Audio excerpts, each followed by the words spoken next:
The New York Knicks 101-90 loss against the Bulls yesterday on primetime on ABC. Well, it's not a primetime game, but it's just 101-90. 101-90. That game was like a 50-point loss. And they were down 21 in the first quarter. They were down 25 at one point, but even in the final quarter, it was 18. Like it was never. Like I had a wager on that game on the Bulls, where all they had to do which you won, obviously. All they had to do was win for me to win that bet, and I was like, what was the spread? I think it was 6.5. Okay. It was like there was no point. Like I'd glance up, I'd watch a couple of minutes, and be like, the Knicks are not winning this game. It's like, and they cut it to, they'd get it down to 9 or something. I was like, don't care. Yeah. The Knicks are not winning this game. They just don't. They don't try. They don't try. They do not. They do not go hard. They're sniping at each other. Right.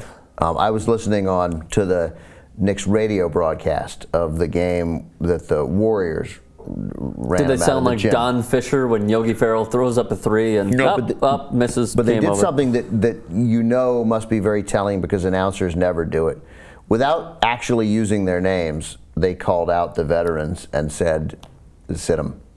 Like, it's time to play Hardaway more, and it's time to play." Who's developed into a really nice player. Even Jeremy Tyler. So they were like, play these 3 rookies. They're like, if we got veterans who aren't going to fight through screens, let's let these kids get their time. They'll struggle too, but they'll do it. They won't go through the screens because they don't know how to fight through them. They won't just not do it. And it was so obvious that they were talking about Amare and no, not so much Amare. I felt like it was all Smith and Felton.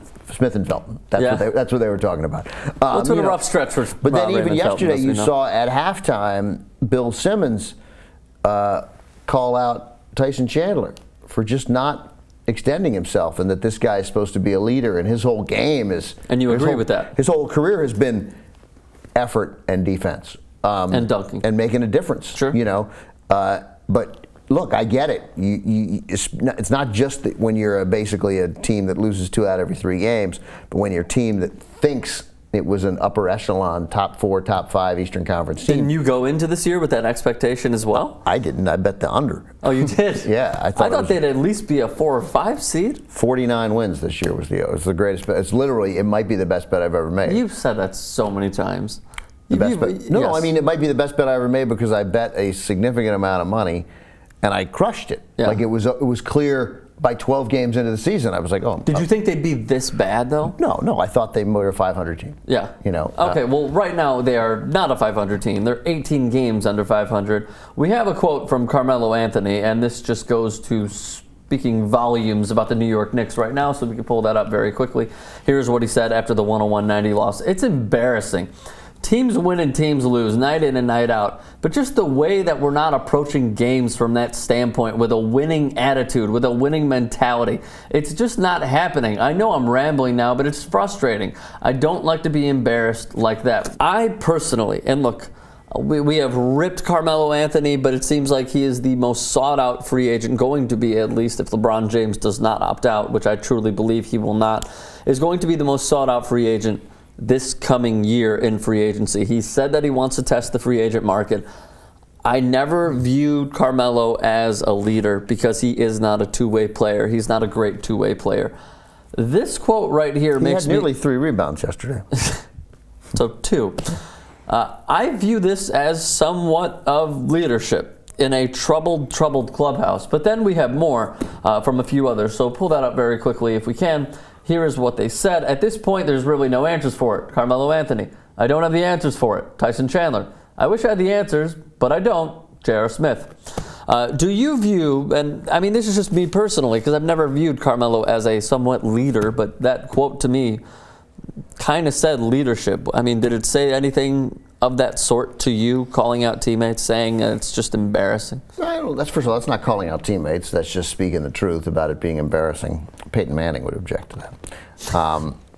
No, I mean, look, Manning object to that because he didn't like the. Remember, he was asked after the Super Bowl if it was embarrassing. He said, I don't like that word. Fair point. I mean, it's on. It's the worst. It's arguably the worst season in Knicks history because they've had bad years, but the bad years were expected. Last year was an aberration. They shot the 3 ball, especially in the first part of the year, like at a crazy pace. They had Steve Novak, sure. And they had Jason Kidd, who through the first part of the year was just hitting 3 after 3 after 3. Yeah. And then they've just, this long history of making bad management decisions that goes through a couple of regimes. But they have a terrible owner. The Dolan regime should not be overemphasized enough. J.R. Smith they give the big contract to. They promise his brother a job. And then they cut him. Yeah, well, at least they cut him. He's shooting 39%. He's a shooter.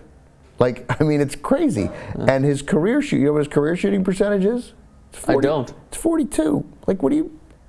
he's not a big money guy. Right. It's exciting that he can, at some games, so that was the carry worst part about the whole Knicks organization right now, you're saying, is the signing of J.R. Smith. That's the most recent thing that just shows you what a bad offseason they had, and that last year, again, was this sort of great shooting app. When you're a great three-point shooting team, and it doesn't seem like you necessarily have great three-point shooters, and they were or unathletic. And again, they get rid of Steve Novak. Yeah, and Jason certainly Kidd. Helped. Both key components to how well they did. Although Kidd, in the second half, was not in any way the same kind of player he was in the first half. So let me ask you this: what can they do to improve via free agency? Nothing. Get rid of the nothing. No. Well, they have to turn it around somehow. Yeah, they will when their contracts expire, when everything's done. I presume I think they still have the ability to amnesty Stoudemire. They do. And I think they will. Yeah. And then as you saw yesterday, he fouled out, but he hit 7 out of 8 shots in I think 23 minutes. He'll go somewhere where he's probably pretty useful. Mike D'Antoni, how about that? Reunite. He might, yeah, but he might come out here. It's a guy who's not going to turn a team around. He's not going to help the Lakers next year. I wouldn't imagine Stoudemire would, but he'll help a good team. Don't know many Although players the Lakers who have can. an opportunity to change things around. The Lakers have a much better salary cap situation than do the Knicks.